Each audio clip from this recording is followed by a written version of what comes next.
Okay, so with sealant, we want to make sure that we dispense a little bit of sealant out onto a 2x2 before we go into the patient's mouth, just to make sure that, number one, our tip is on, there's no bubbles, nothing's going on. So the difference from etch to sealant is sealant, we want to dispense a ball. So if you kind of see right here, I got kind of a ball on the end of my tip, and then I'm going to hold it like a pen. So I'm going in this way, and I'm going to have a fulcrum. And when you place sealant, so you can see that the sealant is pink. Once we light cure that, it's going to become white. So that way you can tell exactly where you're going with the sealant.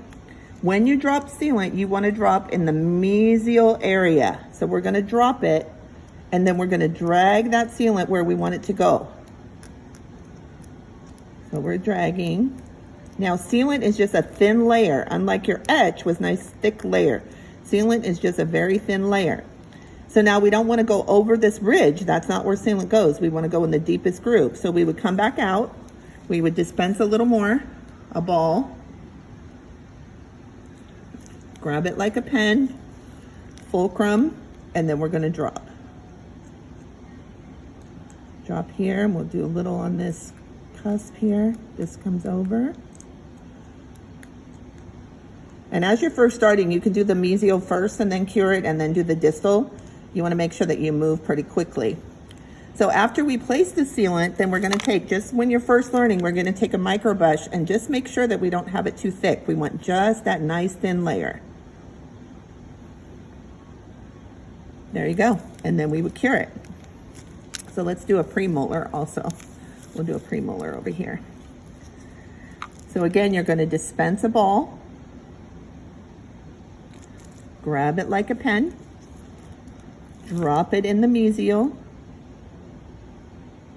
and drag it where you want it. Now that's quite a bit, so it shouldn't look like this pool right here. If you can see this pool on the mesial, that's way too much sealant. We just want it in the deepest grooves there.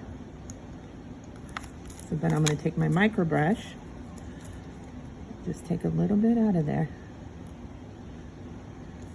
There you go, just a little bit of sealant. And once you cure it, then it's going to be white. Now, if you have a bigger tooth, let's talk about if you have a big second molar. Now, if you're doing a kid that has really, really good deep pits and fissures, let's talk about this one here. So how deep they are. This one, you're okay to go ahead and dispense in the tooth because you're gonna need quite a bit of material. So you could dispense here into the tooth and then grab it like a pen and kind of drag it where you want to. But that's only for a very, very big, deep groove tooth. So you can see here, I'm dragging it all the way over there, dragging it back here. Now that I've got most of it in there, I'll make a little ball and then finish up on the distal here. And drag it into those grooves. Okay, so it kind of depends on your tooth, and your instructor will help you. In the beginning, it's best to make a ball so you don't get way too much sealant in there.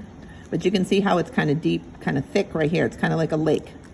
No lakes. We want only little streams, no lakes. So we'll take this out. And then we would cure it. Now, when you cure it and you trace over it with an Explorer, you can feel if it's all nice and smooth. If it's not smooth, we'll go back and add some. So there's none in this little back groove here. So we would add a little more back here. Okay, so you can always add.